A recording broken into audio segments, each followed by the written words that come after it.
Hello, everybody. You're listening to Sam J Has Questions. I'm your host, Sam J. And today on the podcast, I had guest comedian and writer Kimberly Clark.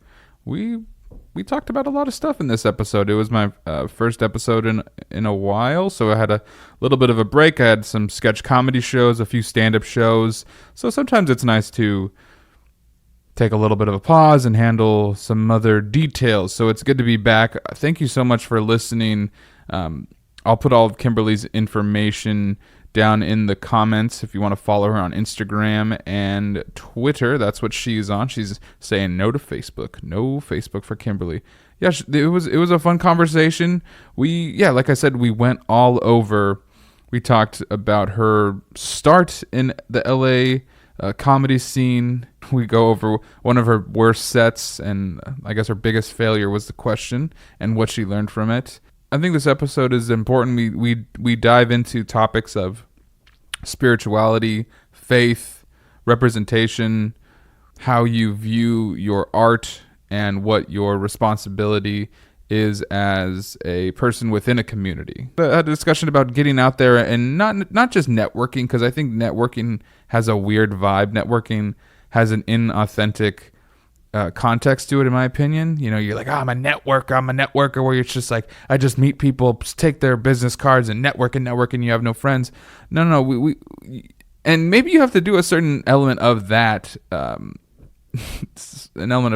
but we go a little bit more into supporting the community and being around, and the importance of going to other shows that you're not booked on, and just, you know, I told her that I'm looking for a job right now and I'm frustrated about applying and never hearing anything back. And, you know, we came to the consensus that sometimes you just have to grow your network. You have to just go out and meet new people and see what gels with you and what experiences and opportunities come out of that. Without further ado, please enjoy Miss Kimberly Clark.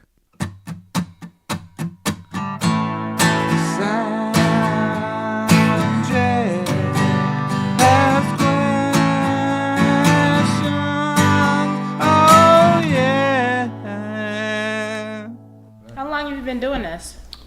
You're my number 15 for podcast. real? Yeah.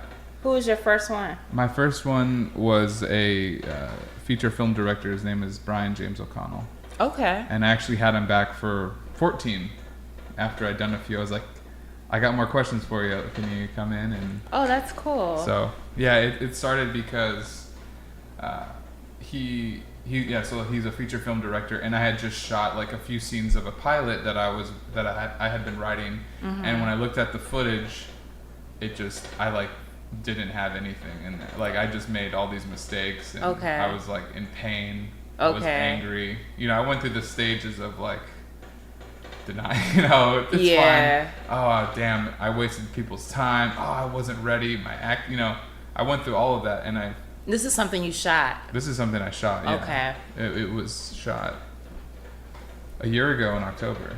Wow. And I just was walking along this street here, and I was coming out of a bar, and he was walking past it, and I go, hey, I need your help. Like, I have all these questions. I screwed up on that, you know. Does it ever get better? You know, how do you get better at this? And I was like, will you talk to me? And I had been kicking around the idea of doing a podcast. And I was like, it was just a thing where it's like, you can like sit with an idea for so long, like, I'm going to do this, you know, and then you talk to a few people, like, I'm going to do that. And then you realize, like, you're just talking to people about it. So it just kind of aligned. And I was like, I need help and come on my podcast, you know, like, it was literally the, like, right. the push out to do it. Okay. So that's where that came about. That's cool. But I mean, do you do a lot of podcasts?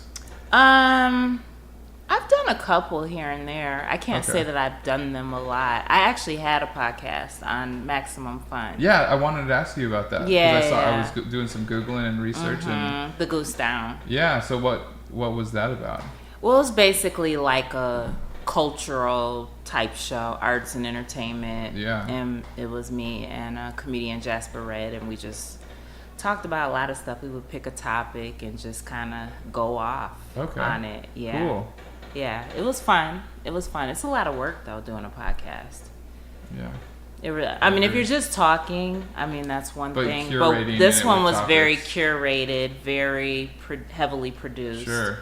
And they probably were like, they had a high quality, like, expectation, you think, because you were with Maximum Fun. Yeah, because they just do so much. They do a lot. And we just wanted to kind of stick out. It was a clip show as well, you know, so there were like a lot of clips and things that we used. But, you know, it was fun. Cool. Doing it. And how long ago, when was the last time you guys? Well, it's been a couple of years. I mean, it's the whole thing is disbanded, but yeah. Oh, okay. Was it just like? Yeah, just kind of, you know. How just projects end and collaborations? Just ended, yeah, collaborations. Is there an ideal person that you collaborate with?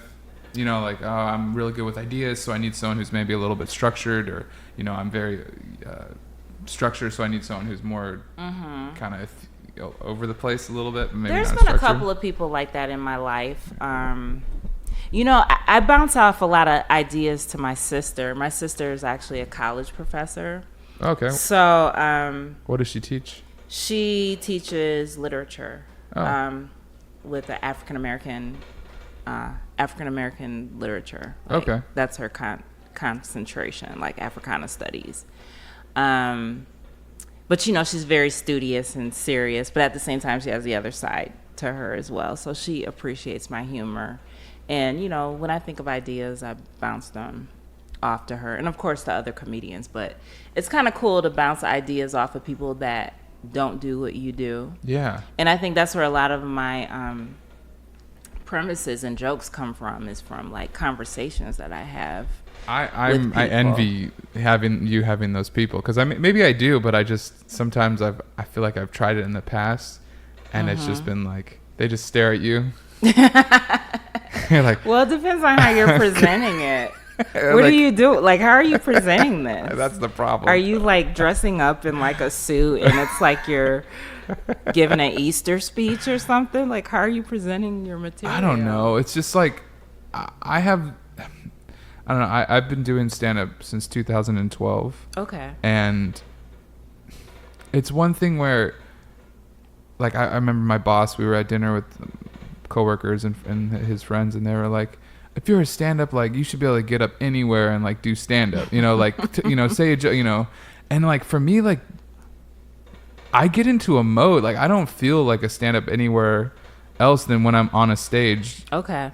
And like there's like forces that happen when I step on the stage and grab a microphone that like I just can't do right now. Mm-hmm. Yeah, that's real. Like I don't. That's why I'm like, man, I that's why I can't sell. You know, I have trouble. Like you said, when you're just telling someone like, what's a joke you're working on? I'm like, well, I guess, you know, or what kind of jokes do you write, or what do you tell? I'm like, yeah, I guess it's kind of family stuff or this, and I'm not gonna do like my character. You know, it just I don't. Yeah, I'm not saying just like act it out, but just like. Well, can you give me an example, like the last bit that you ran by her? The last bit I ran by her, what did I? I was pissed off about it too, because sometimes she gets. Because, you know, she works for a university, and so they're very sensitive. Okay. It's like uber sensitive now. Can I have this water now? Not until we're done. I bought two because I feel like you would. Thank you. You were right. You would come around, or I would just drink two cold waters in front of you on a hot day. You were right. Okay, I had this bit about how I was killing all the plants in my house. Right. Like, and I was saying that I was a plant murderer. And then I was talking about how it's important, if you bring another plant into the house, that you get rid of the dead bodies, so you don't, you know, scare the newcomer. Yeah. You know, like the newcomer's looking at the dead plants like, that's gonna be me. You know, and you know, and I made a reference to, you know, there's like dead leaves on the windowsill, like the Trail of Tears. Okay. And she was like, that's very insensitive. And I was like, oh my God, I'm not making light of the actual event of, you know, the Trail of Tears. I said, but like, I don't know. She was on board until you brought up. Until I brought up the genocide of Native peoples. That just.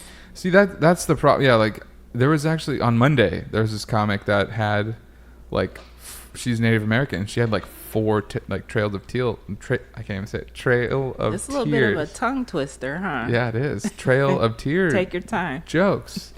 And it was like, bah, because, you know, da-da-da-da. And then, like, then she's like, yeah, I know, guys. Boom, another one. Hit it again. And then again, and it was just like, oh, Jesus, you know. Like, were people laughing? Yeah, people were laughing. And it was like her premise that started it was she was in a Native American play, but they had trouble finding a lot of Native Americans to be in the cast, and then that's sort of the setup of I can't remember the specifics of the punchline, but that was how she got started on it. Okay. And then it was just like wordplay and like puns on it, and it was just like, oh, that's God. Hysterical. Good for her. But I think comedians can either do it very creatively and like subtle like that, or they get laughs, or they can say stuff based on ignorance of it. Right. And it's like, oh, I can't believe they're like downplaying 9/11 or down, you know, like, right. It's like so fucked up that it becomes funny. Right. And I don't think, you know, a college campus can see it that way. No. And it's not like I was bringing that joke to it wasn't the even university. I mean, this is like something I was going to workshop at an open mic. Right. And I did it in front of a Native American. And they were just like, thumbs up. I mean, she didn't give me any thumbs, but I mean, she wasn't like up in arms. Yeah. She seemed okay. So there's such a delicacy with that, or delicate nature.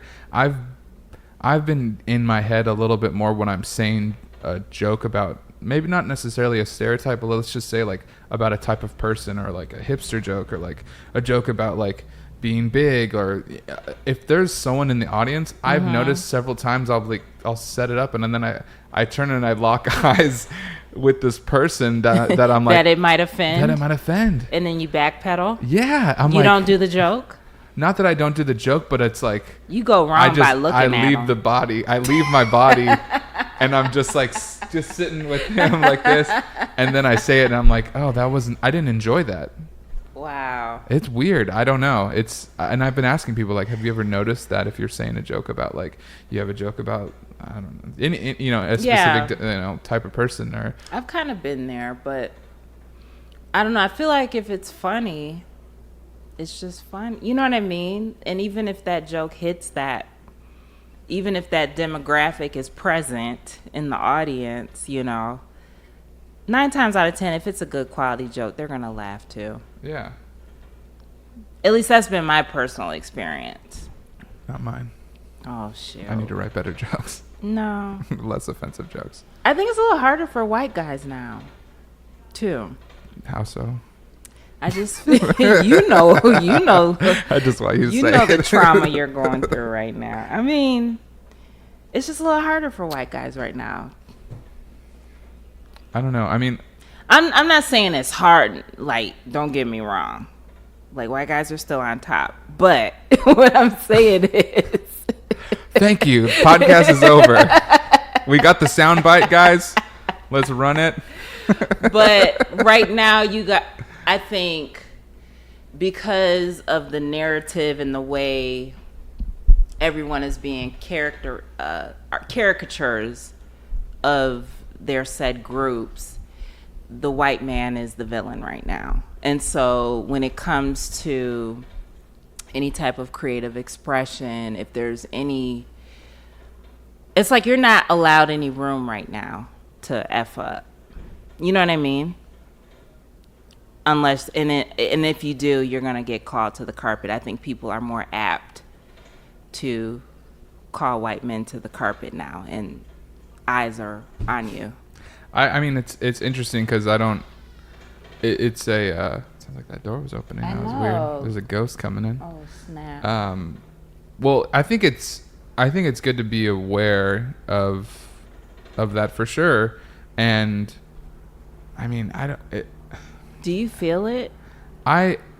Maybe that's what you're feeling when you're saying that you're now you know what I mean? You're like taking pause before you say certain jokes when you see certain people in the audience. Yeah. I guess it happens because I'm assuming the reaction, or I'm putting a lot of perspective on someone else, that I don't want to believe that everybody is experiencing, or I don't want to believe that everyone has that viewpoint, I guess. So, I mean, I think in general, I agree with you about, like, if you're on stage and you might have a joke about, I don't know, how do we even address, I guess, just a white comic on stage, and you go, okay, he represents all other white comedians, or he is talking from a place that I'm, like, just discounting because, like, oh, how is he going to be funny? He never struggled, had any hardships. Yeah, like, I don't want to assume. I mean, I guess because I don't talk about a lot of my background, I don't know if I necessarily need to present it that way, or maybe I have the luxury of not even having to talk about it. What do you talk about in your stand-up? Lately, I've been talking about like religion, being Catholic, and growing up in the church, and my mom being very, like, it was weird. She was raised Catholic, and then she kind of left, but now as she's gotten older, she's gotten extremely more religious, and she just stopped working at a church. But like, I remember when my ex and I were living together, like, she was, like, very upset about it. Yeah. And that kind of we kind of grew apart a little bit, at least, you know. Okay. I could relate to some of that. Yeah. And my house in Long Beach that's where I grew up, and she got remarried in 2016 and moved to Temecula with her husband, so the house was open. Okay. And she's like, I'm gonna rent it, or what do you want to do? And I was like, well, I was living with my ex in MacArthur Park in a studio. This room is bigger than our studio, and it was just miserable. We were like, I hate MacArthur Park's a tough place to live. Okay. I wouldn't wish it on anyone. Yeah, it's a lot of activity. Like. What was your parking situation like? Oh, it was terrible. Was it street parking? Or no. Street parking. And, like, say no more. Yeah. I mean, every day I had to be up at 7 a.m. You know, I remember I came out one day, there was a guy asleep on my hood. Oh, okay. And I turned my car on, and he woke up, and then he got mad at me. I was like, what? What is this? That's too much. But anyways, the opportunity was like, hey, Mom, can we, you know, we're living in this studio, can we move in together? And she's like, well, we're living in sin in the studio, can we live in sin in your open house? She goes, well, are you gonna yeah, when you put it that way, it was a pretty bad pitch. But she's like, well, are you gonna get married? Oh, snap. And she sprang, like, that was the next question. Yeah, she's like, well, do you love her? Are you gonna get married to her? Is this the woman that you're gonna marry? And, you know, and I politely said no.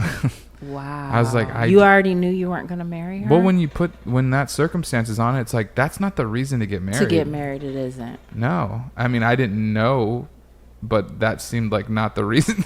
Just because we're living together, we have to get married. Well, also, like, it will make life easier to get married. I'm like, that sounds like a. That's what she told you? No, that was the line of. I was kind of reading into what she was saying, and then what would be my decision from that. It's like, well, you know, life would be easier if we got married, but then I think, but that's not why you get married, because you know. Right. I mean, maybe some people get married for that reason. I don't know.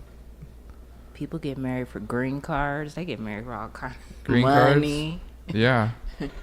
Greenbacks, green cards. Yeah. I mean, there's I hear a lot about soldiers marrying, asking people to marry them just so that they can, like, get double the money for her or something, or they'll pay that, like, when you're in the military armed service. Yeah, you do get more money if you're married. So I don't know. Well, that was noble of you not to rush into that. Or what if she had gotten pregnant, would you have married her? I don't know. I don't know. She actually did get pregnant after we broke up, and she now has a child, which is crazy for me to think about. Are you sure it's not yours? I know it's not mine. Okay. The proper amount of time. Baby doesn't have a mustache. You have to go to Maury for confirmation. No. Wow. That's deep.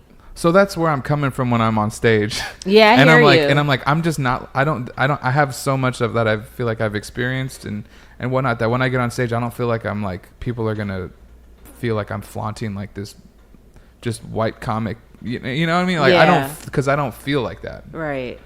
So people look at me and they're like, oh, he just looks funny. You don't look funny. I've seen myself. I know what I look like. Are you repressed? Yeah. Yeah.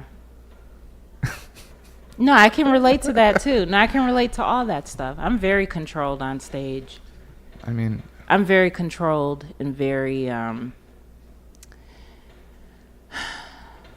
I like to be in control, Yeah. I mean, there have been times where I've went off script and lost control and got into the spirit of the moment. And those are some great sets. And there are times where I wish I'm trying to do that more. I'm trying to get into that space more. Where it's kind of anything can happen and not as... Yeah, where it's half, I have these crafted jokes, but at the same time, I want to just go with more of an emotional set versus a cerebral one, sure. If that makes sense. It's more meaningful to you think? Or you think... Yeah, I think that's a natural progression for any artist. Okay. Yeah. There just comes a time when you're like, yeah, I can do this, but there's something more. There's something deeper. There's something high. There's a higher height I can reach. Something that you want to say. Depth. It comes down to that, or what you're presenting. Yeah, there's something that I can reveal and really be powerful. This has come up for me recently. Sure. I mean, I actually I had a club owner tell me, he was like, I'm a fan of your work, and yeah, you could write great jokes. He said, but he's like, I feel like you're hitting a ceiling. And what he said to me resonated, because I was like, you were feeling that? Yeah, I do feel that. Yeah. And he told me, he said, well, I give you permission to bomb here whenever I give you a set. But I'm just like, you know what? I'm not going to do that at a club. But I do go to open mics, and I do bomb. And I'm a little bit more adventurous and not feeling the pressure to have to do the tried and true material. Although that's good to do too, just so, you still have your timing on certain things. But yeah. Yeah, I mean, that's what open mics are for. I'm not going to do that at a club. No. Okay. Well, do you have any, when you, like you said, you hit a ceiling, whether that be in your joke writing or creatively, do you have any things that you do to kind of reset, or, what do you like to do? Here lately, I've been doing a lot of hiking. Oh yeah, me too. Where do you hike? I've hiked all over. I can pull up my phone. My buddy and I have been doing like once a week. Oh, really? Have you ever been to the Chattree Flats, or what is it called? Sturgeon Falls? No, I heard of that. There's a lot that are super close, just up to 2. Oh, really? Yeah, San Gabriel Forest. Well, when you say up to 2, that doesn't sound close.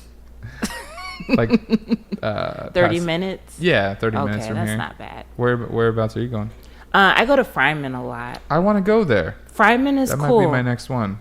Although the last time I was there, I saw a fat snake. Oh, shit. And that's what I said too when I saw it. And I luckily haven't seen any... I've been hiking Fryman for a couple years, and no incidences. It's always a lot of people. It's better to me than Runyon, because I don't know if Runyon's a little bit too much of a scene, but Fryman's pretty laid back. Okay. It's an easier hike. You could probably do it twice. Do the loop twice. Yeah, that's what someone said. They do it twice. It's like 6 miles. Yeah, because it's not really that challenging. But yeah, I saw a snake. I was like, was it a rattlesnake?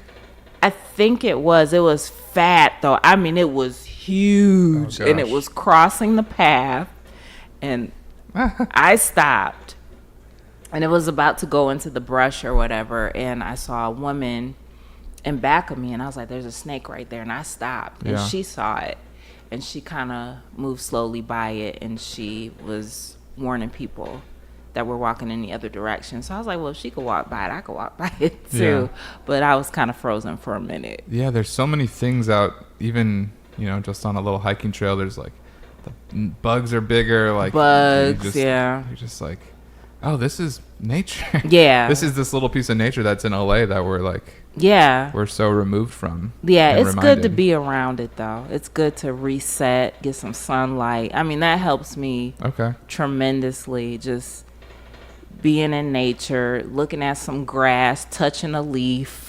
Because, you're in front of screens and crap all the time. Yeah, my buddy does like IT work for Del Taco, so he's always in front of a computer. Now that's specific. Yeah, and when Del Taco. Yeah, all of their POS systems and stuff.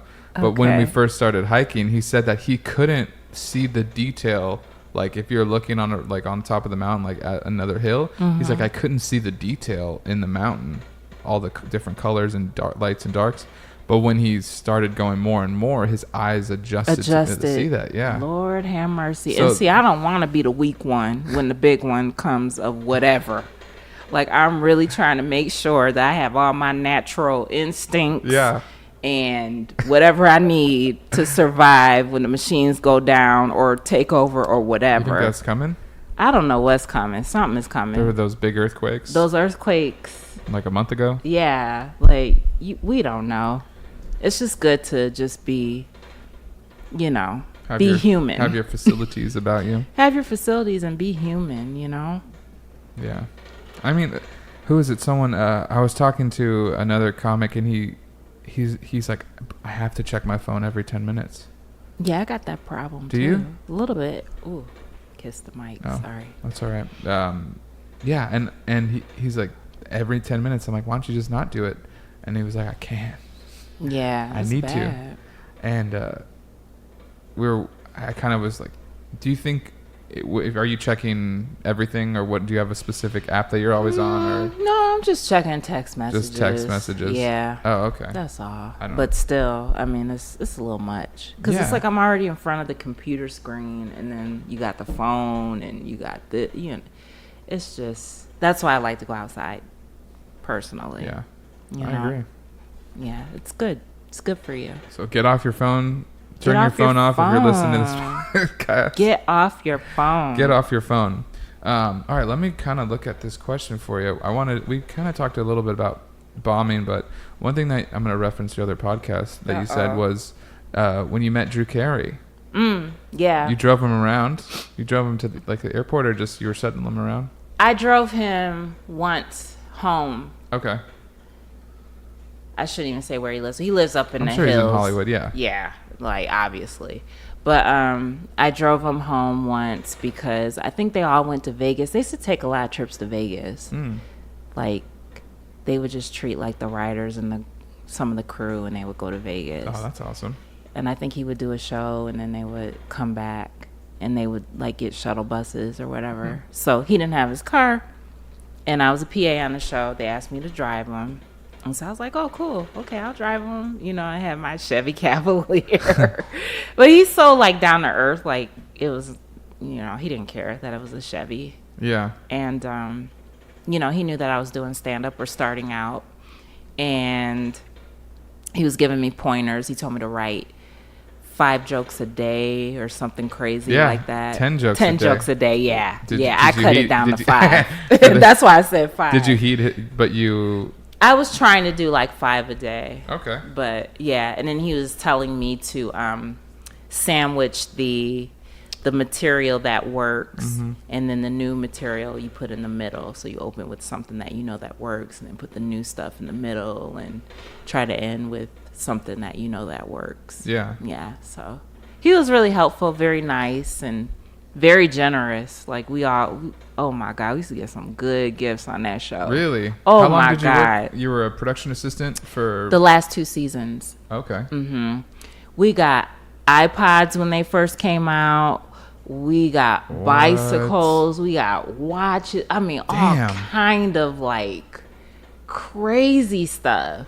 Crazy. Just like, it was like, you know how Oprah does her giveaways? It was like that on a Drew For the crew? show. Yeah. Where did they film that? It was at Warner Brothers. Warner Brothers. We were right by ER. So I used to see all the old school ER people too. Oh, wow. Yeah. What is it about, like, I guess, how do you get that sort of job? I mean, I'm currently unemployed and I'm applying all these places and I'm like, how do people get just well, like I'll tell you my journey. Entry level. Yeah, I mean, it was crazy. I was CBS Television City. You know where that is, right? I've been there one time. Okay, that's where they do Price is Right and everything. And ironically, Drew is there now. Yeah. So, CBS Television City, I was a security guard overnight. But I wanted to get into the Page program. So, you know, I got my foot in the door. And so I would sit at the artist entrance. And I think this was like after 9/11. And there were a lot of like, everything was like high. It was like high security everywhere. Yeah. So they like hired a bunch of security guards for everything. It was like for every little opening, a security guard was like sitting there. Supposed to be there, yeah. Yeah, but they had an artist entrance and a metal detector. So I used to sit by there all the time, see people, and just got to talking to people, and eventually got into the Page program. And you know, the Page program is where you wear the red jacket and the tie and the name tag or whatever. And so Do you still have the jacket? Hell no. I mean, it was they provided that. Oh, they took it back. Yeah, they took it back. I never would have wanted to keep that. Oh my God. So so I did that program, and there was a girl in the program. She was telling me that there was a PA program at Warner Brothers, and she had given me all the information on how to get in there and stuff. Her name was Nyrene. I think that was her name. Shout out to Nyrene, because she hooked me up. So she was in the program with you? Or she just... I don't know if she even got in it. I never saw her there. She just had applied as well? She just had the information. So I applied, and one thing led to another, and I was interviewed for the Drew Carey show. I initially didn't get the show because somebody's doctor's kid had gotten the PA position. But they really liked me, so they were like, well, there's this other little show called Wanda at Large, which is Wanda Sykes, her first sitcom. Yeah. So they were like, why don't you interview with the producers for that, you know, because they need people. So then they liked me, and they were like, okay, well, we're going to snatch her up for our show. And then the doctor's son dropped out of the Drew Carey show, and so the Drew Carey show stole me back from Wanda's show. Had you worked with Wanda's show at all, or you just... No, but it was all in the same... It was the interview process, and it was all in the same production office. Mohawk Productions was the name of it. Bruce Helford was like the founder and, you know, executive producer for Mohawk Productions. Gotcha. So he came out of the... Lord, I cannot think right now. He came out of the Roseanne family. So he was a writer on Roseanne. So a lot of the people that worked on the Drew Carey show worked on Roseanne. Okay, so Bruce started his production company, and so I worked on the Drew Carey show for like the last 2 seasons. Cool. One of the best experiences I ever had as an assistant on anything, you know. So it was the best experience that you had. Yeah, I learned so much on that show. You know, when you're a PA, it's grunt work. You know, you're the gopher. You just do, go, run. Yeah, whatever they say. Whatever they say. But while I was doing that, you know, I learned a lot. People took me to the side, talked to me. You know, Drew talked to me. Diedrich Bader was really cool. And, you know, I drove him a lot. Like, I used to drive him home all the time. We would have conversations. He's a huge jazz fan, so we used to talk about jazz music a lot. But and you're a jazz fan as well? Oh, big time. What is your, like, what do you like to listen to? I like to listen to everybody. I mean, I like the traditional stuff, straight ahead, type jazz. But I don't have like I can't really say I have a favorite. Yeah, I'm sorry to put you on the spot like no, that. it's okay. I did in college, my roommate and we did a jazz and blues radio show. Oh, cool. And I couldn't remember all the people. We would just get new CDs that came in and just like listen to that. So yeah. I always, from time to time, I feel like I can really like zone out when I'm driving, listening to jazz. That's just like I love it. Like, and you're just like, am I even thinking? What is my brain doing right now? Yeah. It's good thinking music. Good. I mean, there's different types of jazz too, and different types of songs that put you in different moods. But yeah. It was cool. So 2 years, and then what happened after that?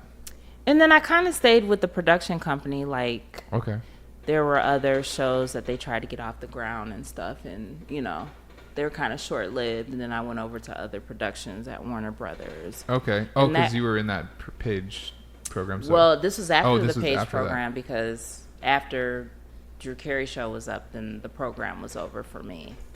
So, well, I think. Actually, Drew Carey, they hired me because the Page program was 1 year. Mm-hmm. So they ended up hiring me for that second year. And, I was with Mohawk for another year. Yeah. Wow. Mm-hmm. So that, I feel like I've wanted to have an experience like that. Mm-hmm. And I've had almost everything around it. Mm-hmm. And I can assume, like, what type of work is needed, but for some reason I just have yet to stumble on that. Yeah, or like have a contact or anything, and I'm like, well, do I? It's like you get lucky, you apply, or I'm like combing through all my contacts, and it's a lot of talking and just like people that know other people. You'd be surprised how if you just put it out there, things pop up. Yeah. It's a timing thing, and also being available and letting people know as well. Yeah, it's an interesting thing. I'm trying to get more comfortable with like sharing that information publicly. Like, yeah, there's some people they can really work it. They be sharing everything, and they get everywhere and everything. But that's how you. Closed mouth doesn't get fed, right? Isn't that the saying? Yeah. I'm not the best at it either, but I will say that I network in my own little quiet private way. Sure. I'm not, super duper social media girl at all. Yeah. I wish I was better at it. I really do. My page was set to private for so long. It was. Yeah. No reason, but just don't even. Yeah, I'm not even on Facebook. Yeah. Just Instagram and Twitter. Yep. Okay. Yeah. Yeah. You're definitely. You're getting on shows. I see. You did a show at the Comedy Central stage with a friend of mine, the Bagency show. Oh, that was so much fun. The all women sketch group. Yeah. They're amazing. I shot a sketch. I was acting in it with them last weekend, and it was my first time being around the group, and it was like I was talking to my other friend who's in my sketch group, but we're just like, these are the coolest people. Like, just like we're talking about like colonialism in India and like all like this stuff, this conversation is insane. Like usually we're just running bits next to like the chips and pizza, right? But we're like, oh my god, this is fascinating. Isla hit me up to do that show. It was great. I was glad to be a part of that, for sure. So I think that's one thing, because I get frustrated when you're like, all right, I'm like, I've found these people in my network and I've emailed, and I was paying for their service for like entertainmentcareers.net, and I paid for like 6 months of that, and like I didn't get a single interview in 6 months, and it's like, is it worth paying for this? And then I switched to like ZipRecruiter, like I feel like I'm like, using everything, and I got another, sorry, we're moving forward with other candidates, and like something inside me was just like, what the hell? Like, is this, like literally like hands up exasperated. And then shot this thing with the agency, and I'm like, oh, you just meet more people. Yeah. In larger circles. Yeah, you just literally you got to put yourself out there. Yeah. And I think you preaching to me. Yeah. Preaching to you. Yes. You need this. That's why I contacted you. I need this. Yeah. I need to hear this. You got to grow your cuz like and I feel that way about like creatively and about like working on projects. There might be a level that you're here and you're like, I feel like I'm stuck and I can't do more. But like finding another individual or another, whether it's being inspired, will grow you to the next thing. But what was I thinking? Like what got you here won't get you here though. Right. So like that's gonna be meeting another group or like, and I feel with stand up you're like you're the lone wolf up there. So you're like, all the jokes are inside me that I'm ever gonna write. It's just a matter of time. You say that like they're eggs. That's what it feels like. Like they're eggs. These jokes are gonna dry up. All my babies are in me now. I gotta get them. I gotta make a baby. Exactly. That's how I feel, Kimberly. My time is almost up. So can you describe starting in LA as a comedian? And like going between the clubs and like the alt rooms for people who have like no idea about that. Well, when I first started, I didn't start in the alt room. I started at the Comedy Store when they used to do they still do the open mics there, but it was a time when you would have to wait outside on Sunday and they would pick names. I feel like it was for like the following week that you would go up. Oh, really? It wouldn't even be for that day. Yeah, it was. Yeah, that was crazy. But I'm glad that I started there. I quickly kind of moved out of that scene. I mean, I've been in all types of scenes. Okay. I can't really say that I took to certain scenes. I guess the alt scene sort of was ingratiated me because I was kind of presenting something a little different. Okay.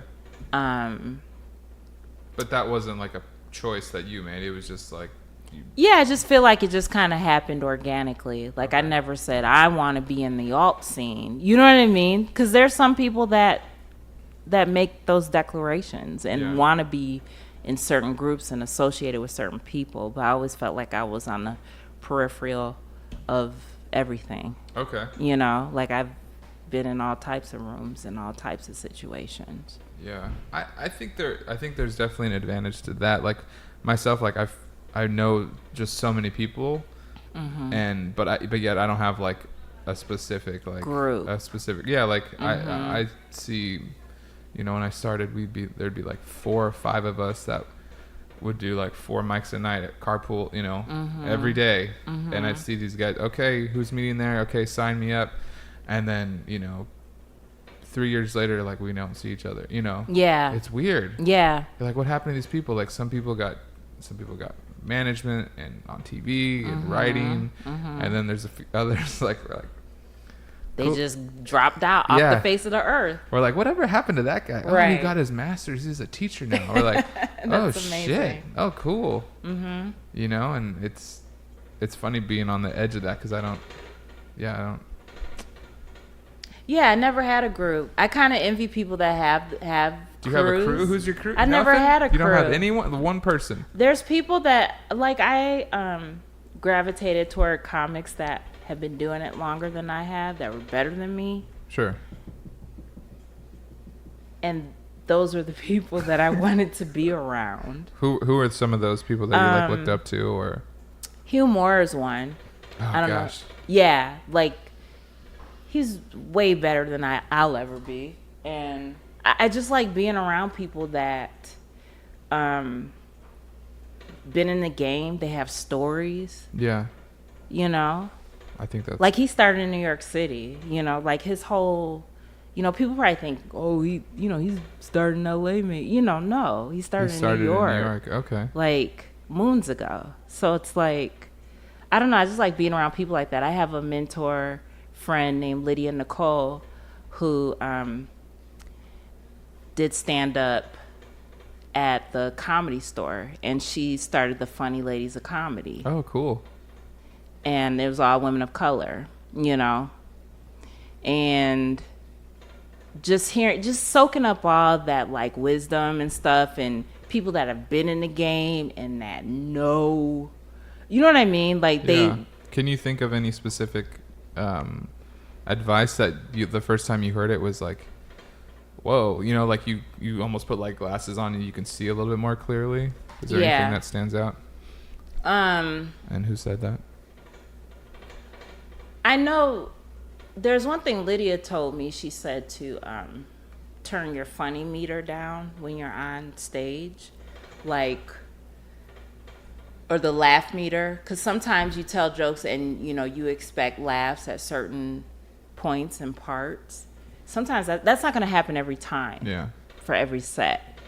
And I think that when you're worried, I mean, I know I do this. I fret when I have a punchline that I know works and it doesn't work that one night, and you're like, oh shoot, you know. But it's like you got to keep going, you know. And sometimes you can get hung up on that, and that could derail your whole set.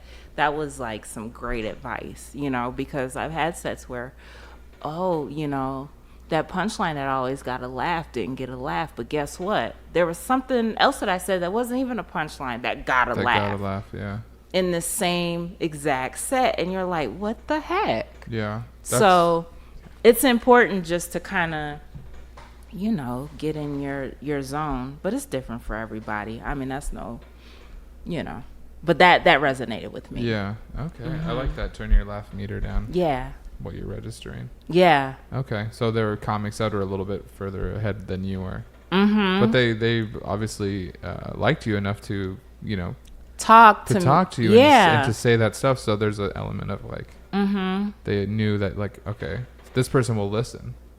Yeah. I like listening to people that have had experiences, that have, you know, experienced the highest of the highs and the lowest of the lows, you know, like that's, to me, that is priceless, you know. Sure. Yeah. So are you then paying that forward? Do you give advice to people, you know, start like, do you kind of hold back and No, I share experiences, most definitely. Yeah. I don't give advice, but I do share my experiences because, again, it's different for everybody. Yeah. There's really no, you know. There's not one. Yeah. It's funny how people try to copy other people, and it's like, that ain't going to work for you because you're not them. You realize that, right? Yeah. Like, you could go ahead and try it, but you're not going to render the same results because you're not that person. Yeah. You don't have their sauce. I think people want to discover like a formula and just to give themselves like an explanation or like a meaning, you know, like, okay, this makes sense now. You just got to do this and then this and then this. No. Like you said, no. Mm-mm. There's no rhyme or reason to any of this. You know that. Yeah. It's a funny thing of like, especially you're talking about the Comedy Store. Now the open mic is on Mondays. Mm-hmm. And, you know, over 200 people oh, good God. are signing up for a list that has, I don't know, 20 spots maybe. Oh, hell no. If I saw 200 people back when I started, I would have turned my ass around. Do you go to the potluck? Or are you on... Not the Comedy Store. I go to places where I know I'm going to get up. Okay. I like to go to obscure mics. I'm not even going to tell you which ones I go to because I just like to do my thing and go. That's what I was hoping for. Get a good night's sleep. I want to be there all night That's waiting. What I preach that. Because, I love that you were talking about that. You're like, there's places I go, like, I can't be there for 2 hours. No. And I had just been out of that you literally described my entire evening. Not on this part of the journey. When I was first starting out. You were late nights. But not now. I was a warrior, but I'm not trying to have crow's feet. And I'm like, I'm telling you, I didn't get home till 5 a.m. on Monday. This was from waiting at the store? No, well, this was from being late at a mic and then hanging out. Okay. And I got home at 5, and I woke up that next day, had a shoot, and my brain was just like I couldn't do it. Like I felt like I was sick or something. That's not healthy. And 3 days later, here I am now, and I'm like, I don't feel 100% yet. So you didn't recover from that? No. Yeah, it takes a minute. And I had like a little bit of the weekend before, I had a little bit of tequila, like a sip, didn't recover, and I'm like, what is wrong? I can't even, like, I don't even enjoy drinking. That was the first time I drank in like months. Oh wow. Okay. And you said a little bit of tequila. Like, what's your definition of a little bit? Well, like there's a cup of like tequila, maybe this much, and there's squirt in there. And I appreciate you buying Avion water, by the way. Yeah? Yeah. Is that a good one? Yeah, it's good. Cool. But yeah, I can't do it anymore. Yeah. And where'd you go to college? I went to UC Santa Barbara. Oh, that's a party school. It is. That's why I feel like I got it out of me. Ooh. You must have went hard when you were there. Extremely hard. Mm-hmm. Too hard. Yeah. Too hard to. My first semester, I was taking 3 courses, 12 units. I got 2 D's and a B. And I wish that was when I corrected it and been like, well, let's get a little more focused. And I had to talk to my grandpa about it. Like, wait a minute, who was funding you to get these D's? My grandparents were. Oh, so that's why you had to talk to your grandpa. That's why I had to talk to him. Yeah. What did he say to you? Get it together, son. And unfortunately, it took me a year. It was just a big adjustment. It wasn't just the partying. It was adjusting to like freedom. I was raised by a single mom. My dad passed away when I was in high school. I went to a private Catholic all boys school. Yeah. It was the first time I'd been in a classroom with a girl in like 5-6 years. Like, I mean, since I went to a private elementary and middle school as well. Okay. So it was the first time I'm in class. I'm like, some girl's in front of me. She like kind of does this with her hair, and I get a smell. I'm like, my brain can't handle. I've been around stinky, smelly boys, like, like just bless everything. Your heart. Living on my own, no. like everything was an adjustment.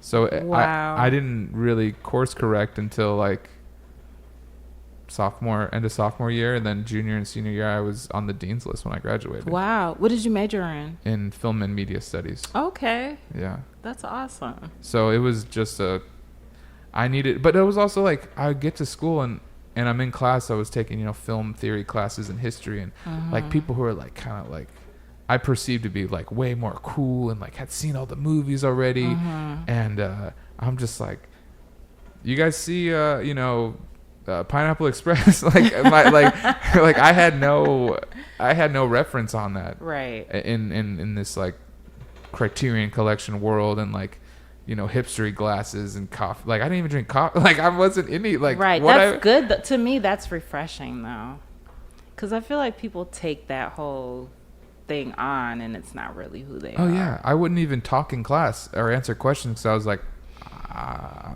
I got to read this and process this, and right. Like I remember my TA, he read one of my papers, like, I feel like you really like this and enjoy it, but like it's not good. Like it was weird. Like he's basically what he said, Yeah. I can tell you enjoy it, but you're not able to communicate like what you're trying to say. Right.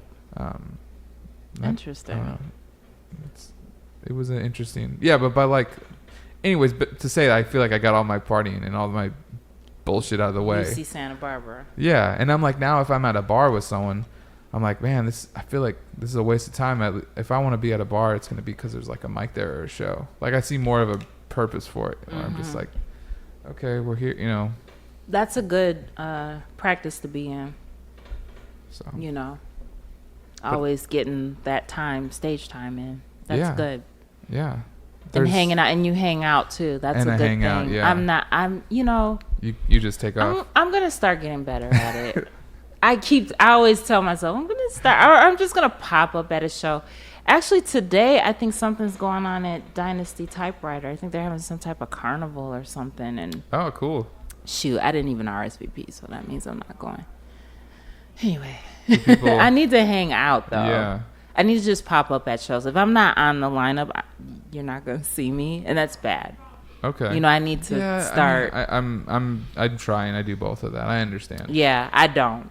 I just show up when I'm called, and I could be better about that. Have you ran your own show?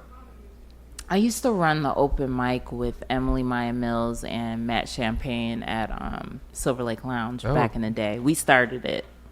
Damn. So when I started going there, it was just Matt. Yeah, we deserted him. Gosh, talk about turning down your laugh meter. Oh yeah, at the Silver Lake Lounge. That was humbling. That was the hardest room I've ever been, like, starting stand up. It's good to do those rooms though, because then when you get around people that actually want to be there, it feels amazing, right? Yeah, it's a cool spot. Don't you feel the difference? Like, you're in there lifting those heavy weights, and then you get in front of an audience that's like, okay. Yeah. It's great. I mean, that's why whenever I would get a chance to, like, travel anywhere to another city, and whether it be for work or like a festival, I'd always be like, this is I'm like I feel so much better out of LA. Yeah. Like, I've had a chance to go to Austin, and Philadelphia, and even San Diego. Okay. Can be like such a different vibe and game changer for a comedian who's just in LA, like going to the same mics and going to the Comedy Store. What festival did you do in Austin?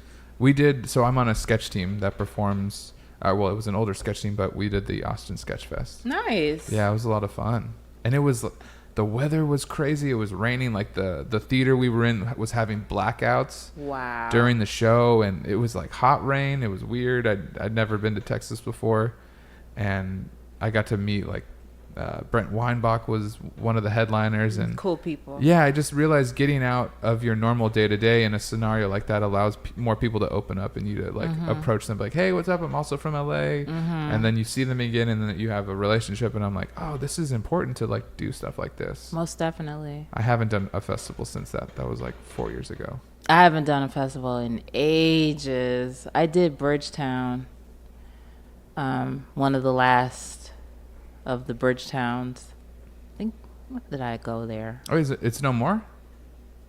They haven't. I know they stopped doing it. Wow. They might have started it again, maybe. I don't think so, though. Wow. Yeah. That's my awareness. Bridgetown was amazing. It was a good time.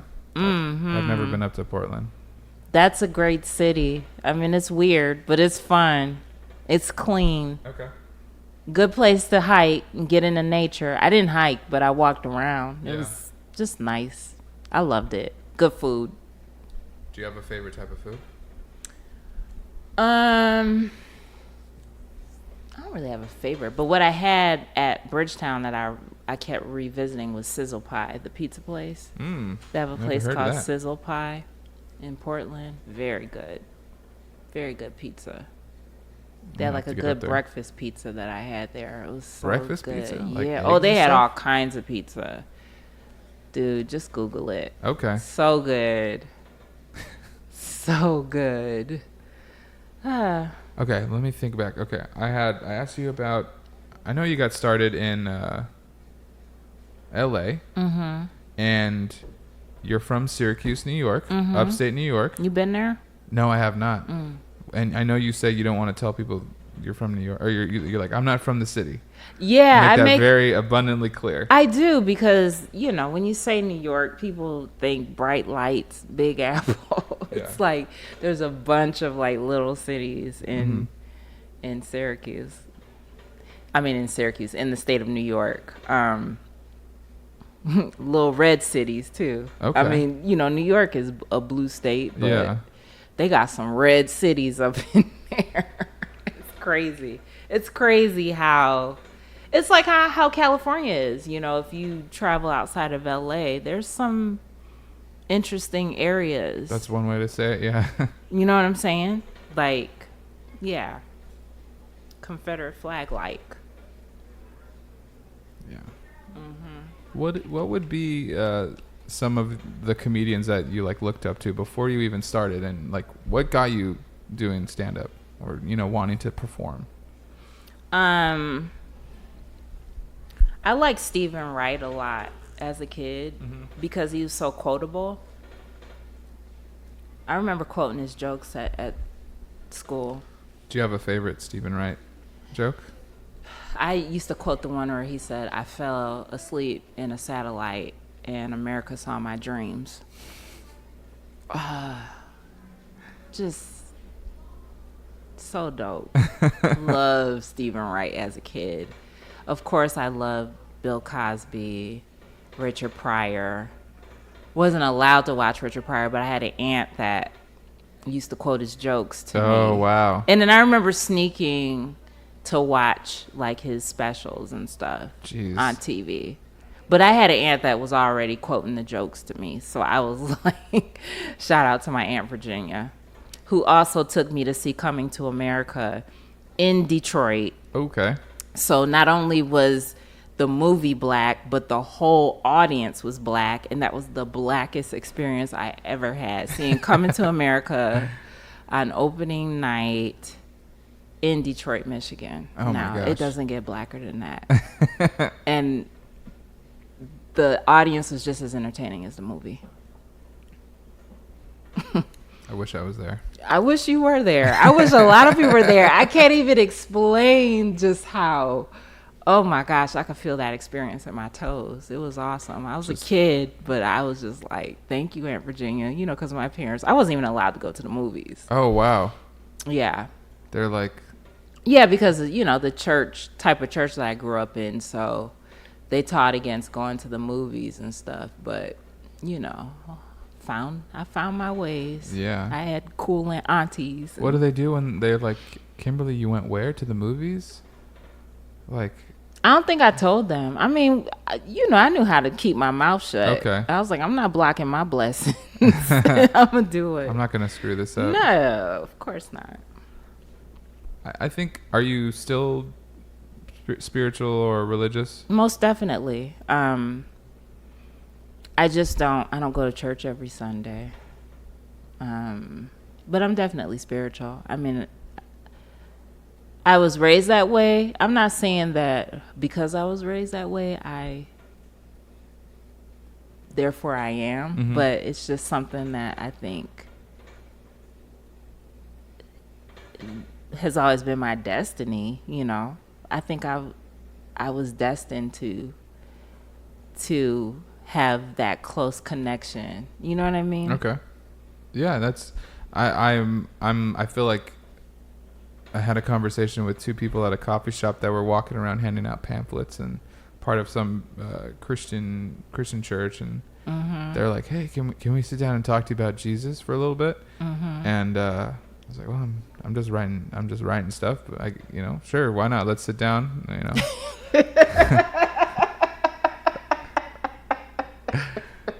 Like I was the perfect candidate. I had like 3 hours of free time. Oh my God. I was like, I'm writing jokes right now. I'm a comedian. I don't want to talk about Jesus, but can we talk about jokes? You want to talk about comedy? And I was like, what was the funniest thing that happened to you guys today? And they like looked at each other. They didn't know. I was like, all right, let's talk. We can talk about Jesus then. Wow. That's sad. Because see, if that was Jesus talking to you, he would have told you. Because, if you read the Bible or, paid attention to the stories, when he was, recruiting his disciples, some were fishermen, he would talk about fishing, Yeah. Some were bankers. He talked about banking, it's like, Yeah.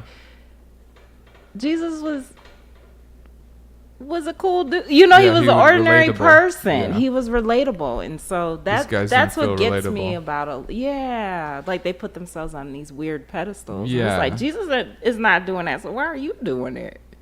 Yeah, and I talked to them for a long time. They're like, what is your religion? And I was like, well, I was raised Catholic. And they're like, ooh. And I was What like, were they? I have the pamphlet in my backpack, but Okay. Well, we don't have to know. but they were like, Catholics are doing, they're doing it wrong. They don't understand Jesus. And I was like, okay, hold on. I can't have you. I can't have you saying that, like, even though I have no skin in the game, I'm like, we got a cool Pope. He's on Twitter. We got a cool Pope. Hold on now. like I snapped into action. Like it was some sort of a crusade. Come on, y'all. And I just listened to him talk about it. Understand, like, you can't get to God unless you go through Jesus, and if you don't use Jesus, then you're not going to do it. I'm like, okay, that sounds kind of interesting. I get that. This is where I'm coming from, more of like a ritualistic, Catholicism. It was just like just what you did is what my grandparents did. I'd just go to church and then we go eat breakfast, and it was just like brushing my teeth. Mm-hmm. It wasn't like, oh, I need to wake up today, feel spiritual. Right. And then, my dad passed away, grandparents passed away, and I was like, yo, whatever I'm out. Like, I can't believe in anything now. Did you lose your faith when you lost your dad and your grandparents? Yeah, for sure. Because the grandparents were connecting everything to the church. Like my grandparents had 5 kids, and they had kids, so we'd all go to church. And then once they passed away, people were like, we're sleeping in now. Wow. So everything kind of just like, that's what it was about. It was more just the community. The tradition. And then when I lost the community and the tradition, I was like, that's not really the same. So you guys didn't carry it on your own? No. Because it was kind of like they were holding that up for you guys. Yeah, when it came down to it. That's heartbreaking. So I'm telling these 2 guys that, trying to explain it to them, and hand out the flyer and like, read the Gospel of John, man, read that. And I'm like, okay, all right. I got a Bible, okay. And at the end, he was like, so what are you gonna do? Like at the end of the elevator pitch, like, are you gonna go to church? Like he was acting like, I gotta go pray to Jesus right now. Like he was. It was weird how they were aggressive about it, and it felt like, you're wrong for not understanding this. This is why you're wrong. Your life won't be good because you're wrong. Like it just was a very judgmental exposure to it. And I'm open-minded, so I was willing to listen. But then I was like, I feel like you guys just aren't. I don't know. You might be the wrong messenger for this message, but like, good for you. You're doing that. Yeah, I don't think guerrilla tactics are Christ-like. I just don't.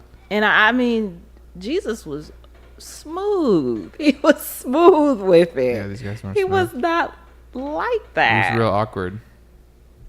Jesus was smooth when he was on the boat and the waves, were going, and he was asleep. I've ever thought about that as smooth, but that's he was asleep on the boat during a storm. Jesus was cool, and these people are not acting cool. No, it at wasn't. all. And he's not like that. The funny part was they got up and left. I wasn't like, hey guys, I'm done. They were like, okay, we're gonna go talk to other people then. I outlasted them. Yeah. Yeah. They didn't know how to do. I think too, a lot of people like that are kind of young in their faith too, because I think people get very zealous, when it's new. I think it gives them a purpose and it defines them a little bit. And then when they have a couple of hardships, issues or whatever, then that's when people start getting weeded out, and then that's when you start to have that real connection, versus the religious connection, so to speak.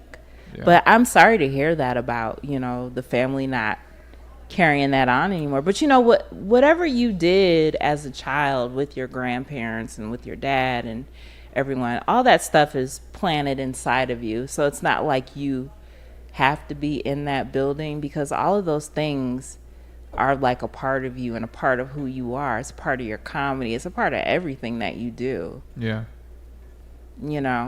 Totally. Yeah. I mean, you may not see it like blatantly, but all that stuff is you. I feel, inflections of my dad all the time. Talking to you this way, I feel like my dad, a little bit. Like I was telling someone, I was like, I would have killed just for like 2 more years. With your dad? Yeah, just to like, what major should I pick in school? Like, what is it? Literally 2 more years. Yeah. I feel like would have been a, I guess in retrospect, but. Yeah, I can relate to that. So.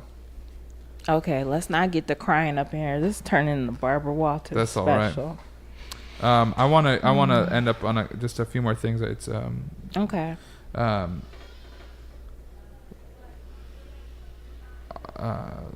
your biggest sort of like disappointment and what you learned about yourself or how you moved on from that? It can be small, you know, it doesn't need to be anything catastrophic. Yeah, exactly. Tore me down to the bone.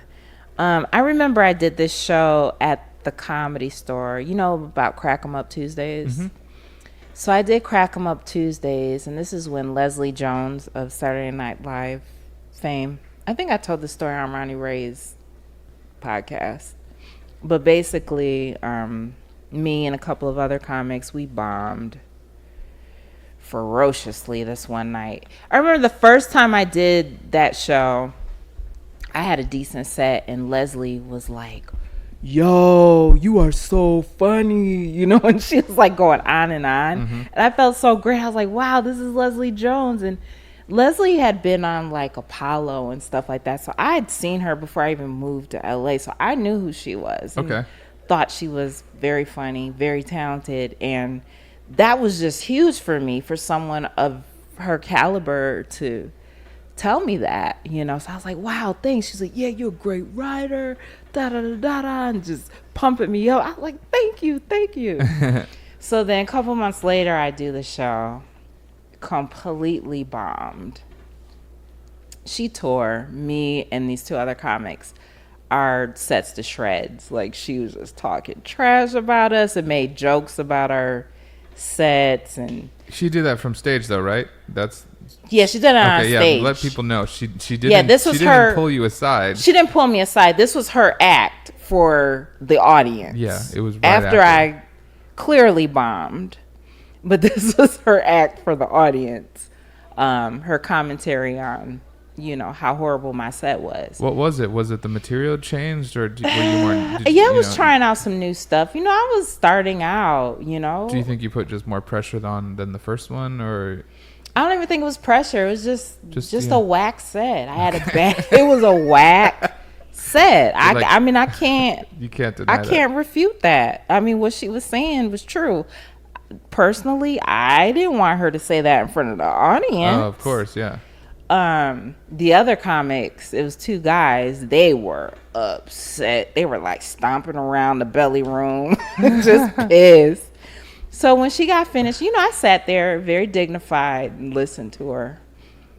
And then when she was done, I got up, and I remember she's sitting in the back, and I tapped her on the shoulder. I said, thank you for the feedback, Leslie. And I walked out. And that was that. Damn. And then I saw her some years later, and I told her, I was like, yeah, I said, I used to do your show when you used to host Crack 'em Up. She's like, oh, did I tear your ass up? I was like, yeah, you did one night. Yeah. She giggled. Yeah, I mean, she's kind of notorious. She was notorious for that. But also, like, as a host, going, you know, if someone does bomb, like, you have to acknowledge it and like. And I do that now, yeah. not to the not to that level, to the extent that she did it. Yeah, you'll maybe say a few. And I mean, she killed off of my bomb. She killed off of my bomb. But I host like every Sunday night at Flappers. Okay. At the 9:00 show, and so I've done it. I mean, I try to do it in a way where, with a compassionate heart, you know, like I've been there. Yeah. So I don't try to like character assassinate the comic, but something does need to be said. Yeah. No, I mean, there's a bomb laying here, and we got to clean up. You know, clean up on aisle 7. You turn the audience off and. Yes, clean up on aisle 7. We gotta get the audience back. So. I get it. But that was that was a horrible experience, but it was a great experience because that just like lit a fire under me, and it really got me to just focusing. I just got real focused. I never did that show again. Oh, wow. Ever. Never did that show again. But I was doing all kinds of other shows. Yeah. You know? So. Great. Mm-hmm. Last question for you. Okay. This one's what I like asking people. This one, life billboard. If you had a billboard on Sunset and you could have any message on it, image or whatever.